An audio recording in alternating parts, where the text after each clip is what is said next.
This podcast is a hub of emotional aftercare sexual health resources for anyone newly diagnosed with a sexually transmitted infection.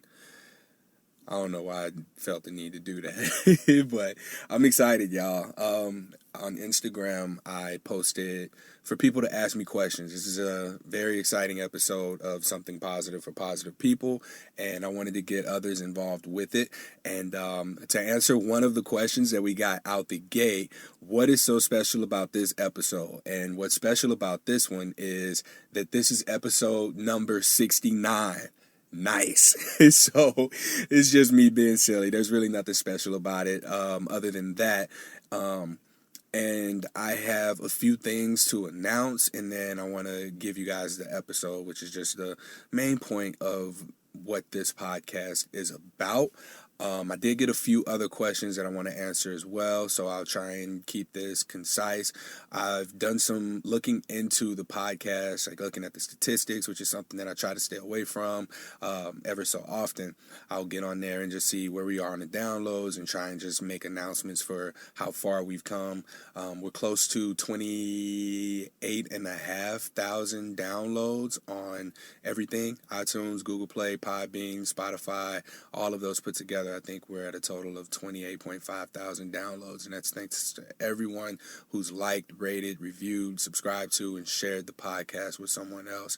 I can't thank you guys enough for helping support this sexual health resource for people who are diagnosed with an STI, sent some medication and a pamphlet, and then they're just sent on their way. So before I get into another question, I want to make an announcement for Laureen HD. She's partnered with Stevi Sesin, I hope I said her name right, to create a special edition of her art project, The Art of Living Your Selfie, called Under My Skin. And the project is going to be an art exhibition running in Berlin, Germany, featuring art pieces of people who are living with STIs, reclaiming their outlook on their body.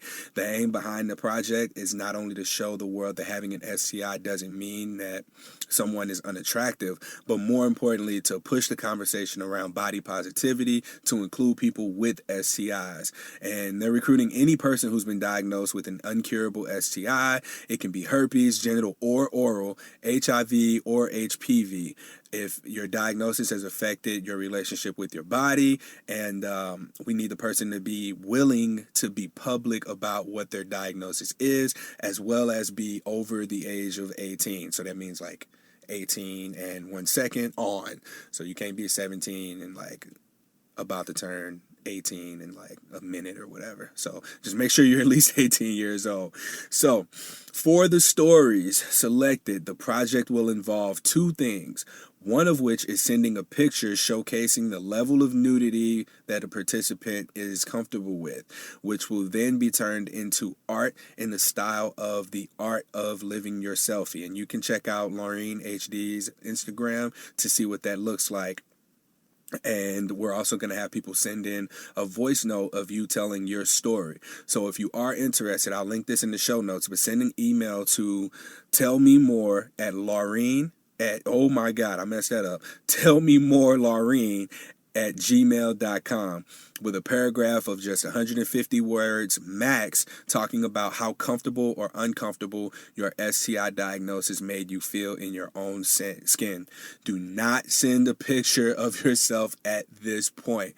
So I'm excited for Laureen putting this together, and I'm going to definitely participate. I'm going to see if Sierra is going to be on board with it, and we're going to participate in really contributing to this project. I think that just about anything that people are doing to help destigmatize herpes is a really good thing.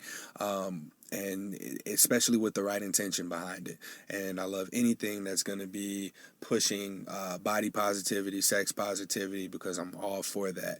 Another thing, I just want to throw this in here, but there's an Instagram page called My Boyfriend Has Herpes, and it's my_boyfriend_has_herpes. And I think there's an underscore at the end. I'll link to that in the show notes as well. But it's a really cute, like, comic strip of Felix and Momo. That's their names, but she draws how her boyfriend disclosed his HSV to her and how they went on dates and how the interactions were. And it's an ongoing story, and I really like it. A lot of people are sharing it, seeing it, and interacting with it. And I'm really hoping that this is another tool that's going to help destigmatize herpes. So I'm really pumped to be able to talk about that as well.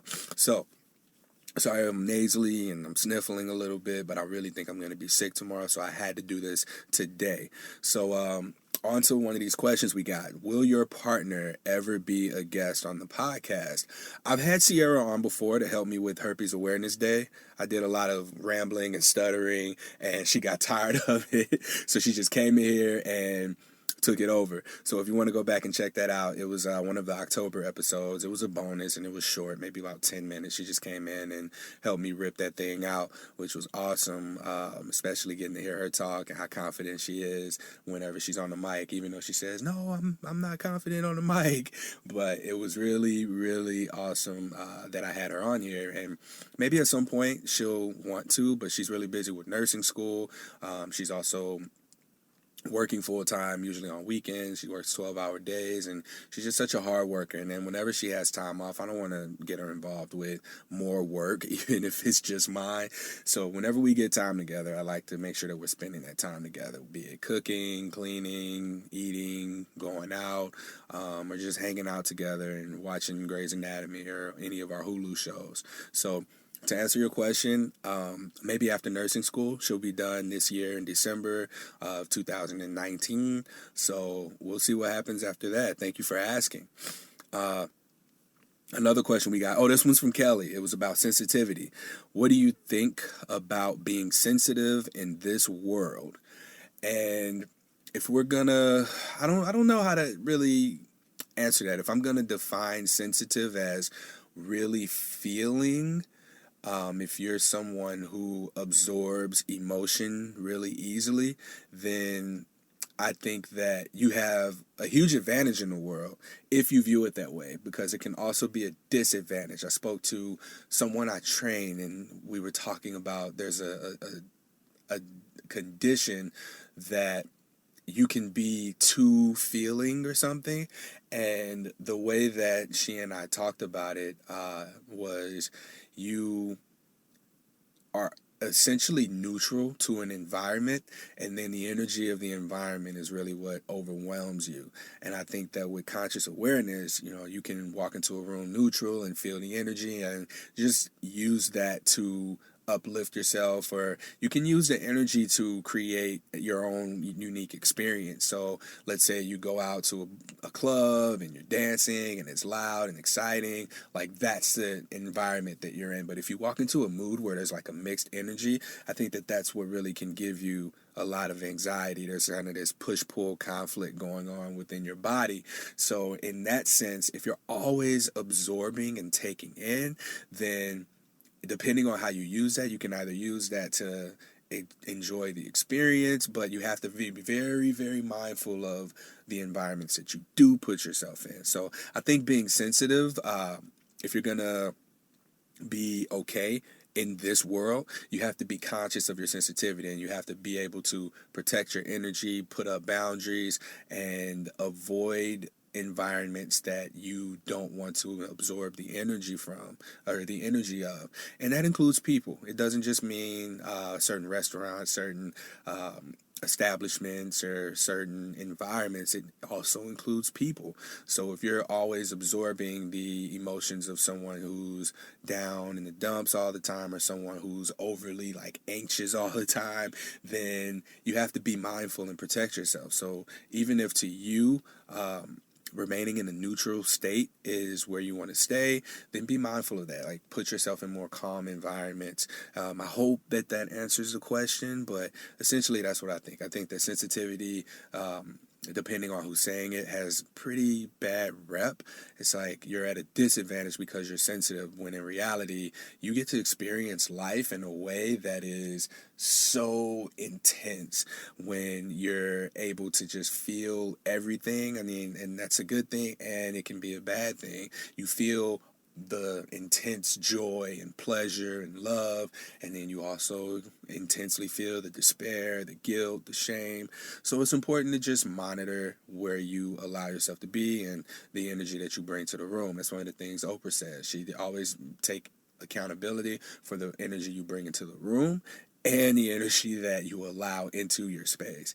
So hopefully that answers that question. When are you going to tell your story? So this was asked to me directly.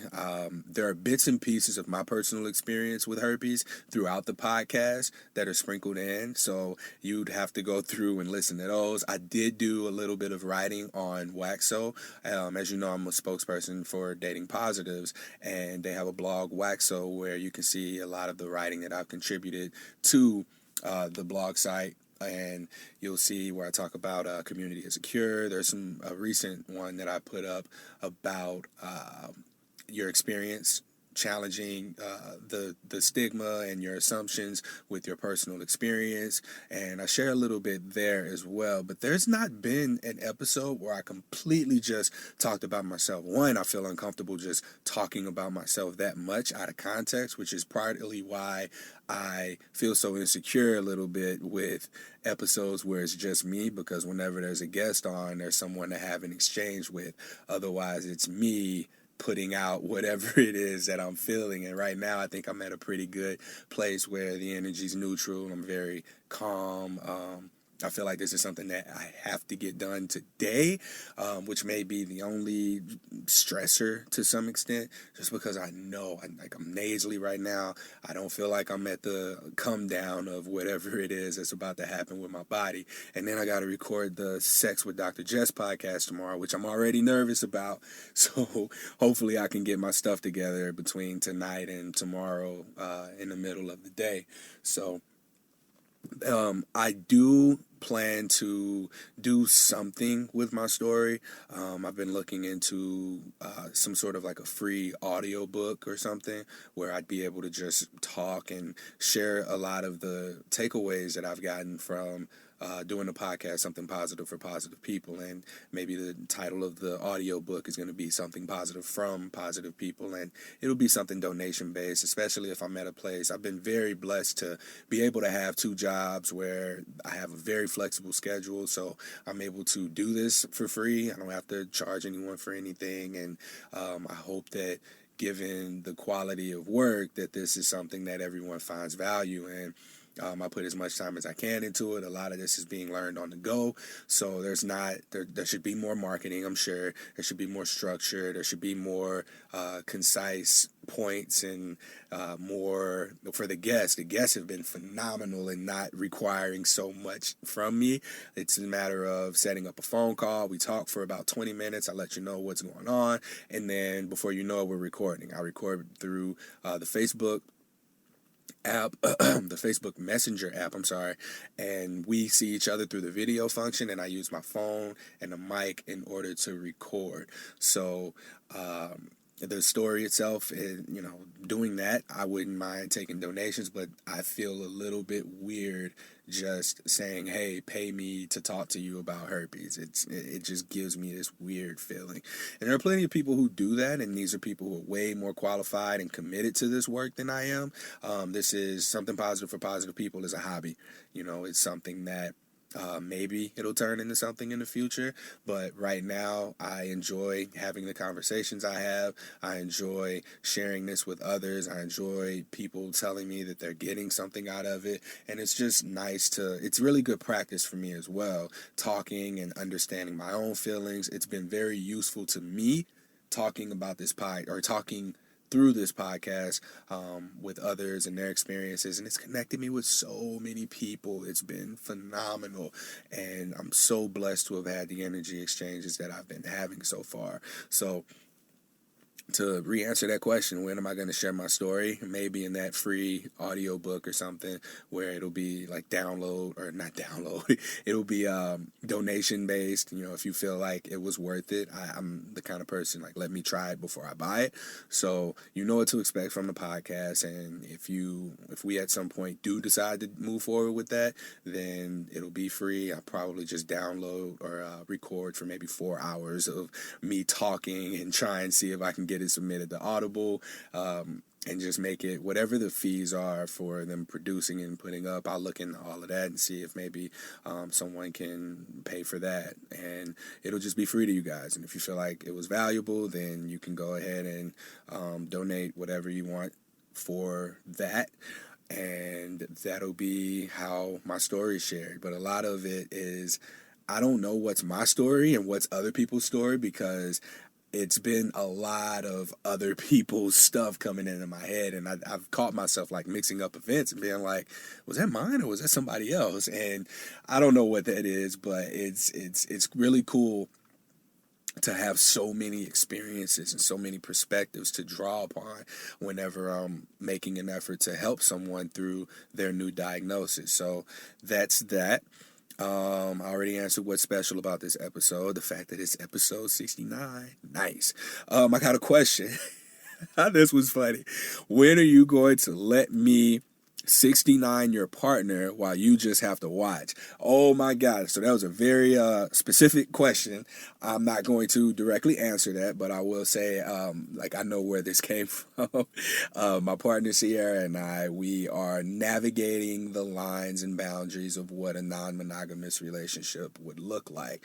Now, we haven't done anything. It's something that we've talked about. We've been doing some reading, listening to podcasts, and we're figuring out what works best for us. I talk to different people who are in these types of relationships and try and get like their feedback and make sure that it's something that we're able to do that works for us. I have a lot of reasons that I feel that this is something that will work out for me, and Sierra and I are communicating like every aspect along the way, which has been great, because this is something that she hasn't been proposed to before about. She hasn't been proposed this about, so for me to present it, it just like shook her world up. And I brought it up to her, I want to say maybe 4 or 5 months into the relationship, and since then it's been one of those things that just, we're building on. You don't want to overwhelm someone with that kind of information. So I've sought out a lot of guidance, and I thank everyone who's helped me talk through that and understand how to communicate. There are some great resources out there, and I'm so thankful to those people who have given me words and the ability to communicate it. But I think a lot of it started with I've not seen successful monogamous relationships work out, and I think that, like in my childhood, for example, like my grandparents weren't together, my parents weren't together, and friends around me who have been, and this I'm not talking about right this second, but I've not seen successful relationships around me, and it's always been because someone decided to cheat, and for cheating itself to be grounds for breaking up or ending a relationship, no matter what has been built. If you could have 10 years with someone and then someone just have sex with somebody else and then the relationship's over, all of that's thrown away. The children's lives are just torn apart. Everything that you built is just now torn apart. So this was something that I looked into, and after digging deep into it and discovering what was going on specifically in the situations that I was surrounded by, I've come to find that it wasn't the cheating, it was the deception about it. And I think that a lot of the people around me went into relationships without that open, honest, transparent communication, and just in denial about the almost inevitability of just being attracted to someone else and understanding how to move forward with that. So this is something that's contributed heavily to me, and after exploring it and trying to learn about it and understand it and see all of the different ways that it looks like, Sierra and I have decided to just figure out how we can navigate this and what it looks like for the both of us. So that's where this question came from, I'm sure. So that's it for the questions that I got. Oh no, that's not it. There was another question about the men. Why are there not as many men who are talking about herpes as there are women?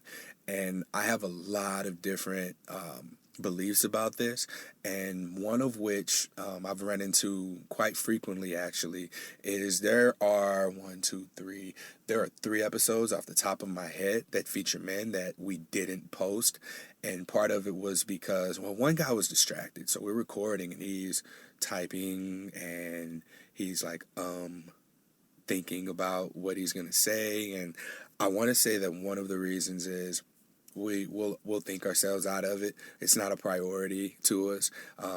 In the grand scheme of things, a lot of guys feel like it's not a big deal to them because they have more important things going on. So that's been a very common theme. Another guy didn't like how vulnerable he was, and it's completely understandable. He didn't like that he felt he was sharing so much and I wasn't giving anything back in the interaction, which I completely understand, because that's really what a lot of this is. It's me allowing people space to share what their experiences are and holding space for people to do that and let them just really talk and for me to just listen. So guys are just uncomfortable with this. We have a very as it comes up, I'll deal with it kind of attitude about it. And it's this whole vulnerability thing. It's not masculine to a man to talk about their feelings. One guy I was interviewing, like, father issues came up, and he did not like that. He listened to it, and he just felt like he got what he needed out of the episode, and that's okay. But we've got episode 68 with Aaron Sager, who's from Australia, who came out, one of these guys who's just like, man, fuck that shit, fuck this stigma. And it just came in full blast. And I loved that episode that we recorded. I've also got episode 38, Self-Acceptance, with Sean, another great guy who brought a lot of value to the podcast. And these energy exchanges between the masculine are phenomenal, and they're needed. These are, well, Self-Acceptance was one of the most popular episodes to date, and the only thing that's different about that is just that there was a masculine energy exchange. And I think that in talking to a lot of the women I've spoken to, you ladies want more of that masculine exchange. You want to hear more men talk about herpes, and I'm doing everything I can in order to get more guys on here who are willing to have this deep conversation, because we got to work on it. Like, we have to. We have to be able to, we have to be willing to do the work. We got to meet y'all where y'all are. Like, women are evolving. The feminine energy is evolving, and we got to, as men, recognize the feminine and our masculine and be able to meet y'all where y'all are. Excuse me, I have to sniffle. I'm sorry. But we have to meet you guys where you are. And we're at a place where men are realizing just how powerful that is, to understand that there is feminine and the masculine, just like the women understand there's masculine and the feminine. And we got to be able to honor that exchange between one another in order to get to where we want to be, in order for us to heal one another. In order for us to heal one another, we first need to heal ourselves. So a lot of men don't want to take the time to look at those pinned up emotions, because it's just harder to unlearn that we're not supposed to, if that makes sense. So I'm going to do what I can to get more men on here. I am. And it just stick with me, bear with me. If you know any men who are open to having this kind of a discussion, please send them my way. I have no problem with reaching out. The last thing that I want to leave you guys with, this is more of like the content of the episode here, is I want to keep these episodes between 25 and 35 minutes. Looking at the statistics, it looks like I lose more people around that 45-minute mark. So I'm going to keep the episodes no more than 40 minutes. And if it's over that, then I got to do something to make it like a 2-part episode, especially if it's some really good content. I don't know if it's like the commutes back and forth to work that you're listening or what, but I want to make sure to make this podcast as useful as possible and make it as easy for you guys to listen to all the way through as possible as well. And I've also been asked about advertising. Like, people, I don't really know about the commercial thing, running commercials and ads on the podcast. There have been opportunities, but I'm unable to present the information that people want to have about the audience. And a lot of it is just stigma based. A lot of people don't follow me directly on Instagram or any of the social media platforms, just in fear of somebody else figuring out, oh, you have herpes or you got to have an STD because you follow follow this page. And that's not always the case. A lot of the people who follow me are people who just support what it is that I'm doing. They support the people who are coming on here and sharing their experiences. But the whole thing about the advertising is they want a lot of information that I know people just aren't comfortable giving. So at some point, maybe that'll be something that I look into and figuring out what you guys feel most safe with sharing so that I can get the information over, such as, I know that majority of the audience is women. I know that the majority of the audience is, in fact, STI positive. And that's pretty much all I have.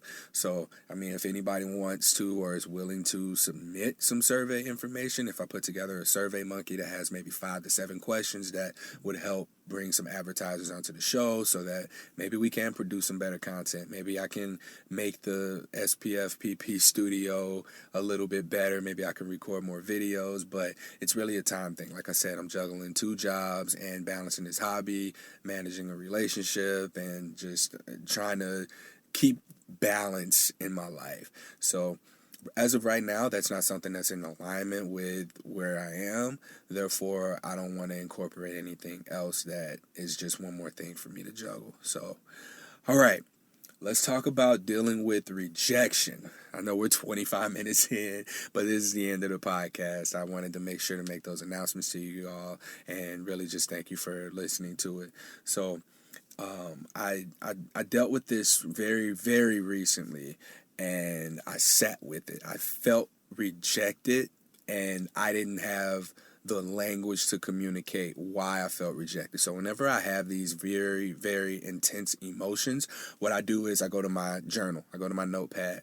I write down, okay, well, if I'm going to title this, what's the title going to be? So in this case, it was dealing with rejection. So if you look at it, rejection has many forms, and we can face rejection for the things we do, things we want, but never take rejection as being something that's against you personally. People don't reject you. Sometimes they reject the thing that you're presenting. They don't want the thing that you're offering, the request that you're making. It's just someone declining your request. It's not a rejection to your personality.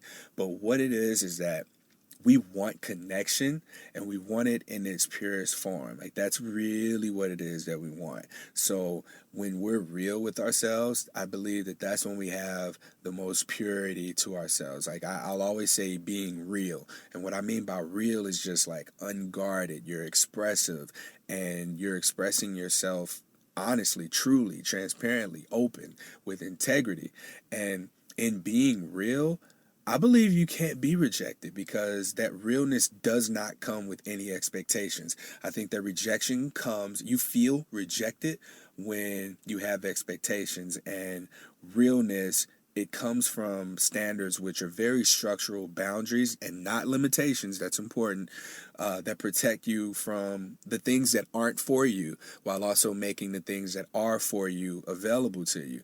So when a person rejects, quote unquote, you, they're rejecting your offering. They're just declining an offer or request that you made. And when we feel rejected, we feel it's ourselves because we have an unhealthy attachment to whatever that offering is. When somebody's disclosing, they will often just shut off their connectedness to their self and their realness, and then they design this false image of who they are, usually in relation to the herpes stigma. So now you think I'm dirty, promiscuous, I'm unsafe with sexual partners, I'm diseased, and then you ask somebody to get to know you underneath that. Nobody would expect that.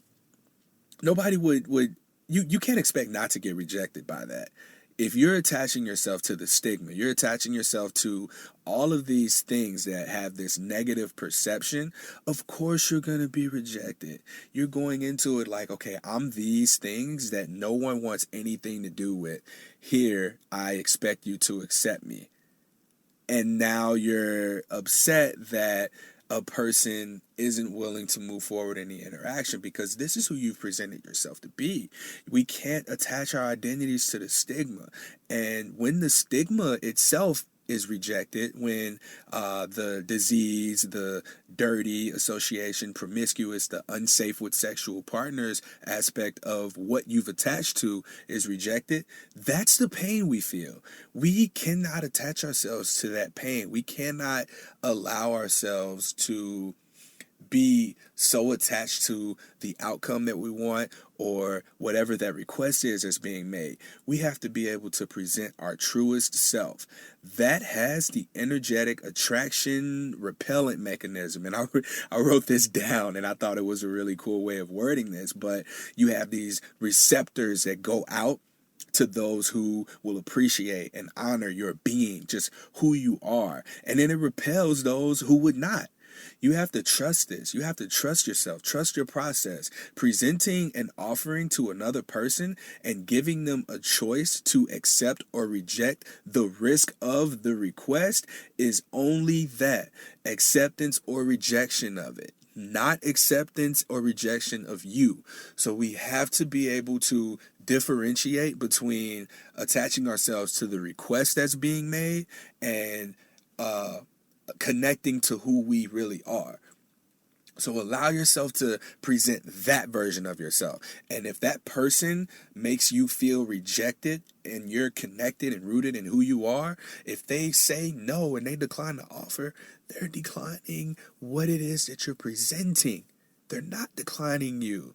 Because when you are who you are and you're true in that, you begin to just, the people who are for you make themselves seen. You become more seen and visible to those people.